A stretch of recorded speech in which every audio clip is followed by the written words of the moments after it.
Hollywood swears it showed you every angle of World War II. But, let's be honest, some of the fiercest fights weren't on battlefields, but on Hollywood cutting room floors. While glossy hits grabbed the spotlight, raw, daring war dramas got pushed into the shadows. How many have you actually seen? These 18 forgotten films just might rewrite your war movie history. A Walk in the Sun, 1945. Here's a movie that throws away every Hollywood rule about war. No heroic speeches, no epic love stories. Just a group of tired, nervous American soldiers trudging through the Italian countryside, one cautious step at a time. A Walk in the Sun is as close as 1940s cinema ever got to real war. The camera doesn't flinch from the mud, the exhaustion, or the creeping sense that every step could be your last. This isn't a flag-waving pageant. It's about soldiers who don't even know the plan.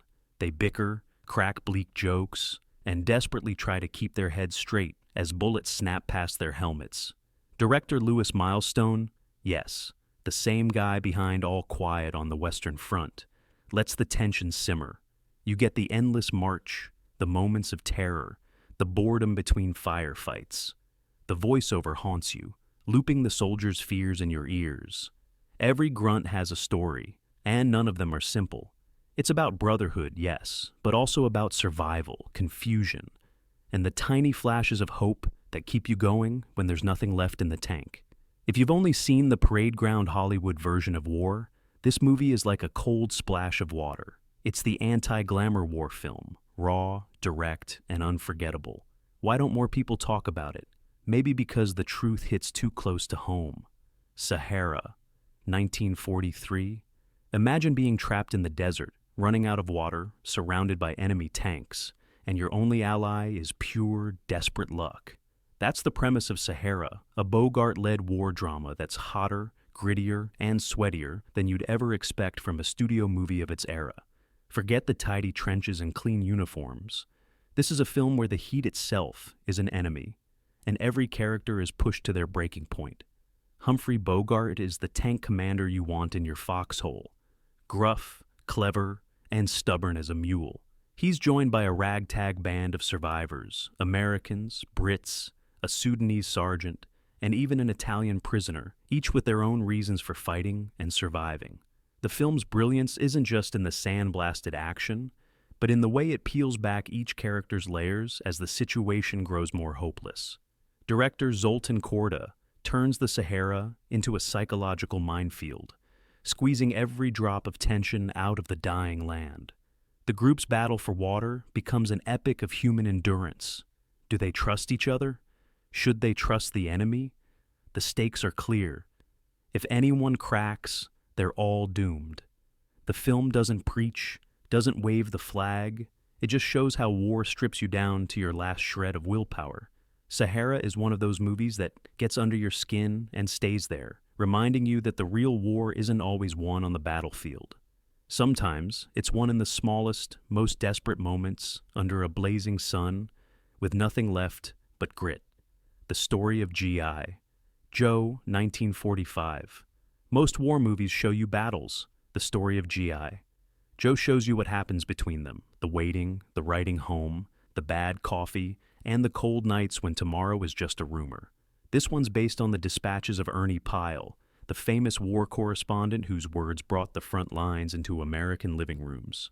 But don't expect an easy ride. This movie drops the curtain on the real price of courage, and it's not pretty. Burgess Meredith plays Pyle, weaving through the mud and blood of an infantry unit as they slog their way through North Africa and Italy.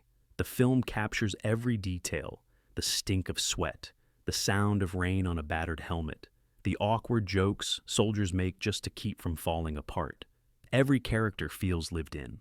They grumble, they sing, they argue, but above all, they stick together because there's nothing else holding the world up. The battle scenes are raw, but it's the quiet moments that break your heart. The soldier tracing his wife's handwriting, the guy dreaming about steak and home, the letter that never makes it. The movie doesn't flinch from loss or exhaustion. Instead, it honors the little triumphs that keep men moving when everything says stop. If you want to know what war did to a whole generation, what it took, what it left behind, the story of G, I, Joe doesn't sugarcoat a single frame. It's a salute to the ordinary heroes, the ones who never saw themselves that way. Baton, 1943. Locked, loaded, and desperate. Baton throws you into one of the ugliest last stands in World War II and refuses to let go. This is a movie about losing and about what happens when winning isn't an option. It's not just men against an enemy army, it's men against exhaustion, fear, and the grim knowledge that help isn't coming. The film tracks a doomed squad tasked with holding a crucial bridge against overwhelming Japanese forces in the Philippines. From the start, the stakes are set. Survive or vanish. There are no supermen here, just a mix of soldiers, sailors, engineers, and even a cook, each trying to hang on for one more day. The jungle isn't a backdrop, it's another enemy. Mud, mosquitoes, and hunger grind everyone down. Director Tay Garnett keeps the pressure high, using tight close-ups and relentless pacing. Characters clash and crack. No one's a cliché, and nobody is safe. Betrayals sting. Sacrifices are messy. You get that sense of impending doom, not from speeches, but from the way every face gets older by the hour. There's a reason this film feels so tense. It was made at the height of the war, when nobody knew how things would end.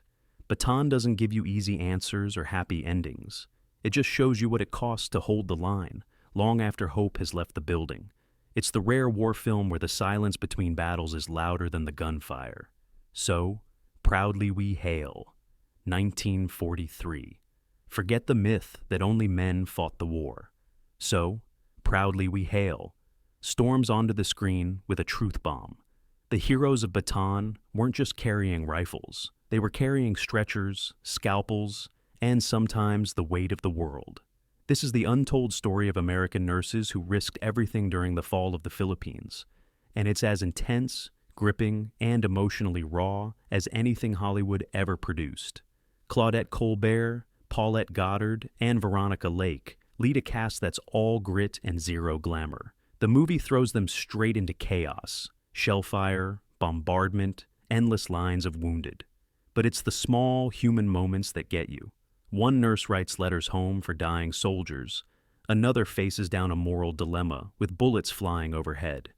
Every decision is life or death, and nobody walks away unchanged. Director Mark Sandrich doesn't soften the blows. The film is relentless, sometimes even brutal, in showing what happens when idealism collides with reality. It's not about being perfect. It's about surviving, adapting, and finding the strength to help others when you're falling apart yourself. The friendships, rivalries, and heartbreak are real.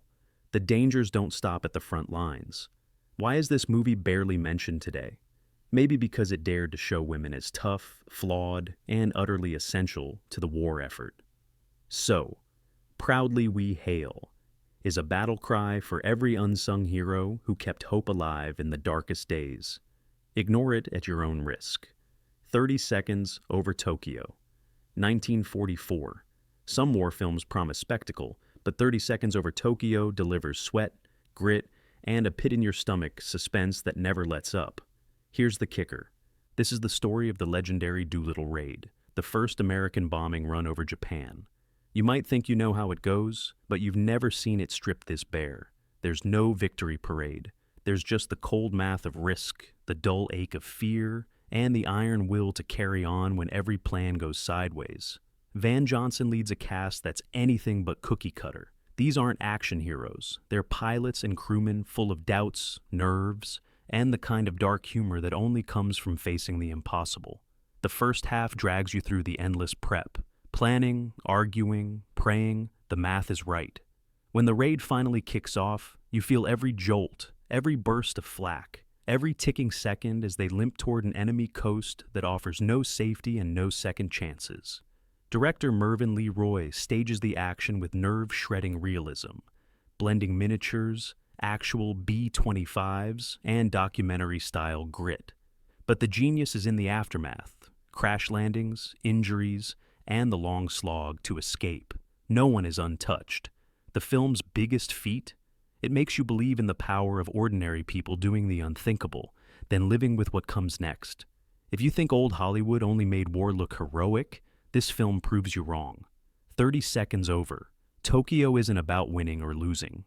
It's about what it takes just to get there, and what's left when the mission is over. Objective Burma, 1945. War movies love a happy ending. Objective Burma doesn't care about your feelings. It wants to show you what happens when a mission turns into a nightmare, and the only way out is through the jungle, the mud, and your own worst fears. Errol Flynn trades in his swashbuckler grin for a 1,000-yard stare as a paratrooper leader dropped behind enemy lines in Japanese-occupied Burma. This is survival cinema, pure and simple. The squad's job? Destroy a radio station and get out alive. Easy, right? Not even close. Every step forward means another step deeper into enemy territory, where the map means nothing and the rules keep changing. The jungle isn't just a setting, it's a living, breathing threat.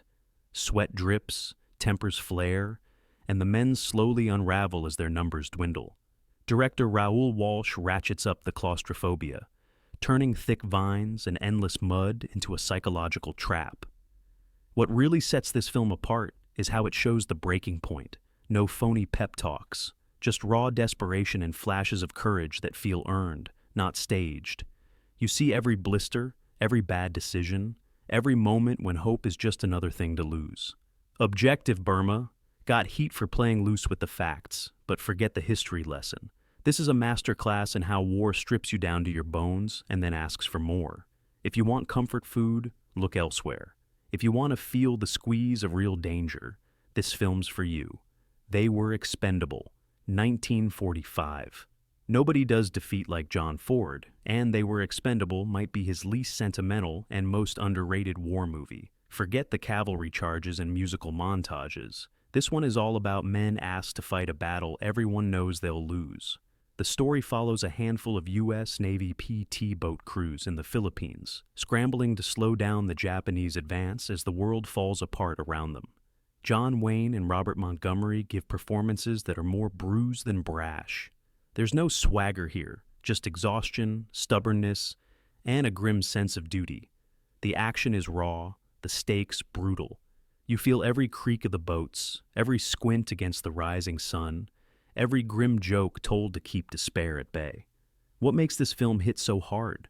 Ford shows the little losses, the buddies who don't come back, the battered equipment, the homesickness. But he also gives you those rare moments of grace, sharing a drink, a laugh, or just a nod of understanding before heading out again. The message isn't about victory or glory. It's about staying human when there's nothing left but the fight. They Were Expendable vanished under bigger, splashier films. But it's the one you remember when the credits roll. The title says it all. In the grand scheme, these men might have been expendable, but for a couple of hours, you'll never forget them. Edge of Darkness, 1943. If you thought American war dramas were all about open battlefields and square-jawed heroes, Edge of Darkness is here to smash your expectations. This is resistance, not conquest. The action unfolds in a small Norwegian village under Nazi occupation, and it simmers with the kind of tension you can cut with a knife. Errol Flynn and Ann Sheridan play locals caught between survival and the urge to fight back. Every neighbor a potential traitor, every shadow a threat. The film thrives on paranoia and rage. The villagers' struggle isn't a clean one. It's bitter, personal, and brutally realistic. You see divisions grow between the collaborators, the cowards, and those ready to risk it all. Flynn dials back the movie star bravado for a performance that's all clenched jaw and burning eyes. Sheridan is equally fierce, and the supporting cast feels pulled from real life, tired, scared, and on the edge. Director Lewis Milestone gives the story a bleak, almost noir touch. There are no big speeches about freedom, just quiet moments of resistance, desperate choices, and the knowledge that every act of defiance could be your last. The final showdown is messy and cathartic, not neat and tidy. Edge of Darkness isn't the feel-good war movie you bring to family night. It's the movie that reminds you what real courage looks like, stubborn, angry, and willing to sacrifice everything when nobody else will. The Purple Heart, 1944. Here's a war movie that dares to go behind enemy lines and lock the door. The Purple Heart takes you into a Japanese courtroom where American airmen, captured after a bombing raid, face interrogation, isolation, and the relentless grind of psychological warfare. Forget battle scenes. The real fight is for the mind and soul, and the stakes couldn't be higher. Dana Andrews leads a group of men who know the odds are stacked against them. Every answer, every hesitation, could mean life or death. Director Lewis Milestone turns the screws with long, tense scenes in dark, oppressive rooms. The camera lingers on sweat, stares, and the kind of courage that's about not breaking, even when the outcome is obvious. The brilliance here is in the details, the coded conversations, the glances that pass between prisoners, the shifting power dynamics as the trial drags on. The movie isn't afraid to show fear, doubt, or even moments of breakdown. It's about dignity under fire and the little victories you fight for when everything else has been stripped away. The Purple Heart isn't a headline grabber, but it's one of the most quietly powerful war dramas of its era. It asks the question nobody wants to face. When the war is lost, what's left to defend? The answer sticks with you long after the credits fade. Cry Havoc, 1943. Who says war stories are just for the guys on the front lines? Cry Havoc storms that stereotype and burns it to the ground. Here's a war drama set in a battered field hospital during the siege of Baton, with an almost all-female cast playing nurses, volunteers, and regular women caught in the crossfire. The bullets aren't always on screen, but the pressure never lets up. You get the endless casualties, the missing supplies, and the back-breaking exhaustion that leaves everyone, patients and staff, running on hope and grit alone. The film's drama isn't about medals or heroics. It's about tiny victories, finding clean water, cracking a joke when the bombs start falling, standing up to the fear that tomorrow might not come. Margaret Sullivan, Anne Southern, and Joan Blondell bring real depth, showing women who are scared, angry, stubborn, and absolutely unbreakable. They bicker, break down, and pick each other up, over and over again. Director Richard Thorpe creates a pressure cooker of emotion, where friendship matters just as much as courage. The film pulls no punches. By the end, you'll be as exhausted as the characters, and you'll see every nurse, every volunteer, as a fighter in her own right. Cry Havoc never shouts about its message, but it leaves you with a gut punch. War isn't just fought with guns, and courage has 1,000 faces. Destination Tokyo, 1943. Lock the hatches and brace yourself. Destination Tokyo takes you deep beneath the waves into the claustrophobic world of a U.S. submarine stalking enemy waters. Cary Grant leads the crew, but don't expect the usual wisecracks. The danger here is constant, and the silence is louder than a torpedo blast. Every decision, every creak of the hull, carries life and death consequences. What sets this film apart is how it captures the mind games of submarine warfare. You can almost smell the recycled air, feel the sweat running down your back as depth charges echo overhead. The sailors aren't just fighting the enemy, they're fighting boredom, nerves, and the relentless fear that the next ping on the sonar could be their last.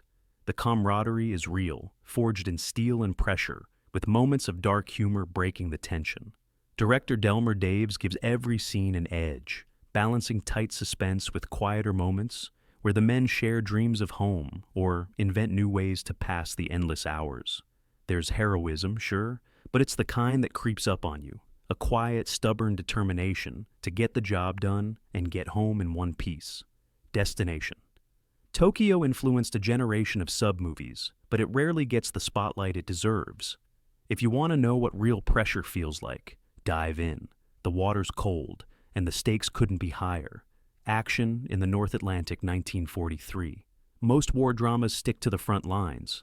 Action in the North Atlantic throws you into the belly of a merchant marine convoy, dodging Nazi U-boats in the icy, unforgiving waters between America and Europe. Humphrey Bogart trades in his tough guy charm for the grim, resolute face of a first mate determined to get his ship and his crew home alive.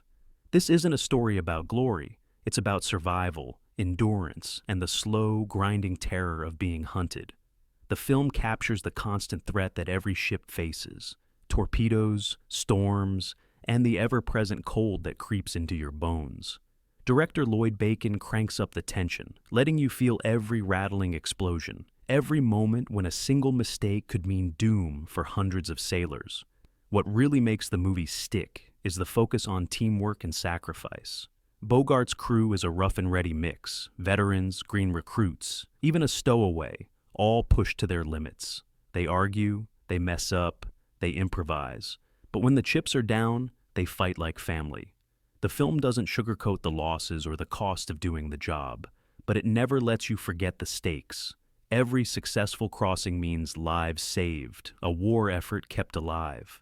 Action in the North Atlantic is the rare war film that lets the unsung heroes, those who kept the supply lines running, get their due. It's a cold, relentless ride that proves courage isn't always found on the battlefield. The Fighting Sullivans, 1944. There are war movies that make you cheer, and then there are war movies that hit you right in the chest. The Fighting Sullivans is firmly in the second camp. Based on the true story of 5 Irish-American brothers from Iowa, who all served and died, together on the same ship, this film is about family, sacrifice, and the staggering price of war. The story starts with the Sullivans as rambunctious kids, always sticking together, raising hell in their small town. When Pearl Harbor hits, they enlist as a unit, refusing to be separated. The bond between the brothers is the heart of the film. Funny, frustrating, fiercely loyal. You get the sense that nothing, not even war, can break them. But the movie doesn't hide from tragedy. As the brothers ship out, you feel the tension ratchet up. Every letter home, every small victory, carries the weight of what's coming. The filmmakers let you see the war through the eyes of the family left behind, the parents, the little sister, the whole community watching and waiting for news. When the end comes, it's not just a headline, it's personal, devastating, and honest. The Sullivan story changed the way the military assigned family members, but the movie's real power is how it honors ordinary people thrust into extraordinary circumstances. The Fighting Sullivans is a gut punch in the best way, reminding you that every name on a memorial is a story worth knowing. Corvette K2, 25-1943. Step aside, battleships. Corvette K225 is here to make you appreciate the little guy.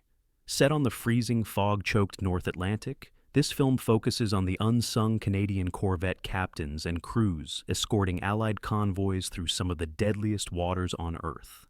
Randolph Scott anchors the cast as a stoic, steely skipper, fighting not just the enemy, but the elements, the odds, and the fear gnawing at every man aboard. This isn't a glamour assignment. The corvette is small, cramped, and underpowered compared to the sleek destroyers and massive battleships it protects.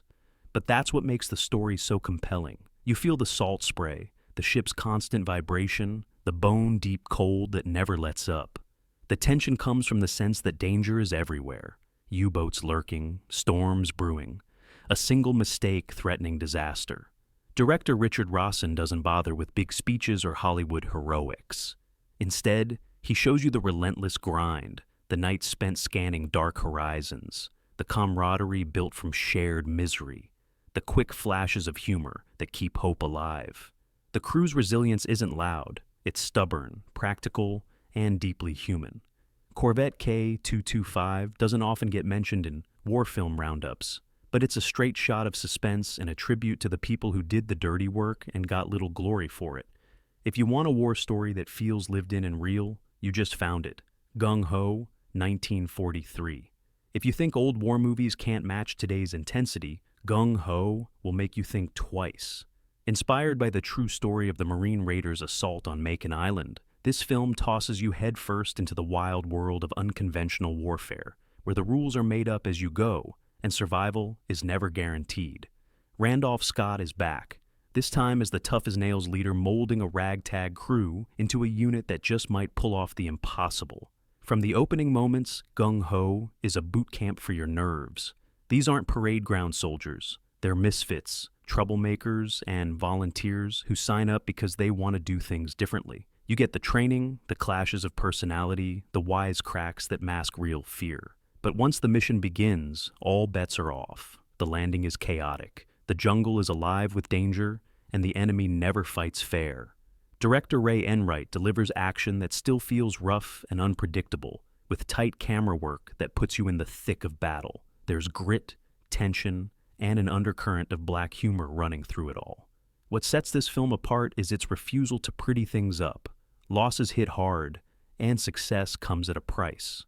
Gung Ho is a salute to the fighters who didn't fit the mold and the missions that looked like suicide on paper. It's a no-frills, gut-level war movie that proves attitude and teamwork sometimes make all the difference. You want war as chaos? This is it. The story of Dr. Wasel, 1944. Forget the cliché of the unflappable battlefield doctor.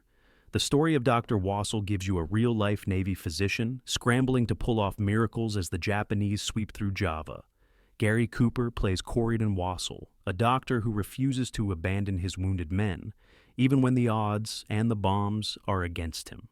This is the rare war film where courage looks like exhaustion, worry, and sheer stubbornness.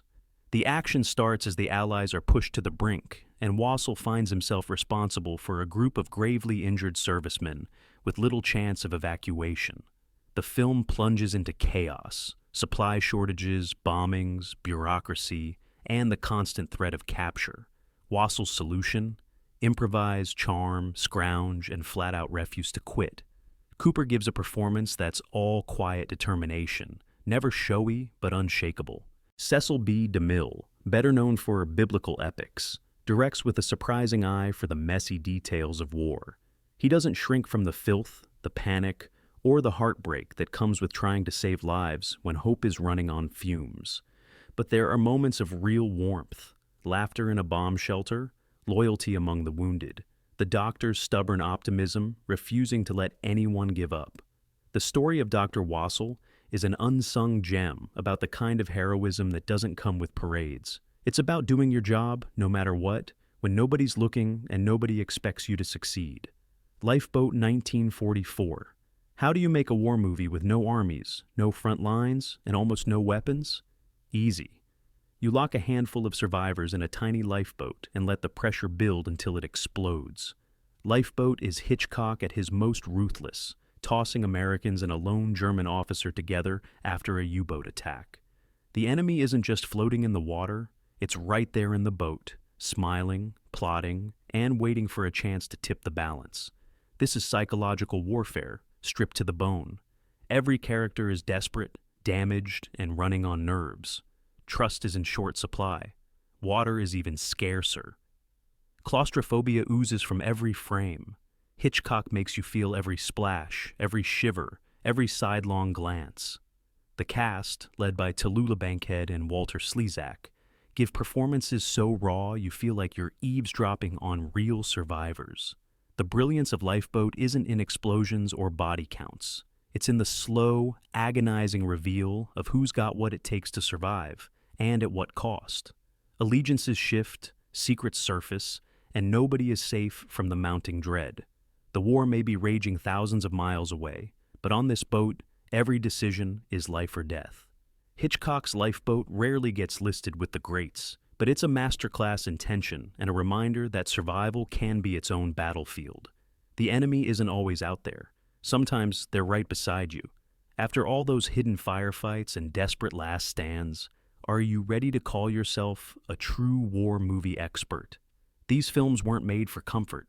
They deliver the grit and raw truth most movies won't touch. Which one surprised you? Drop your pick below, subscribe for more lost classics, and share with a friend who loves the real stories still hiding in Hollywood's shadows.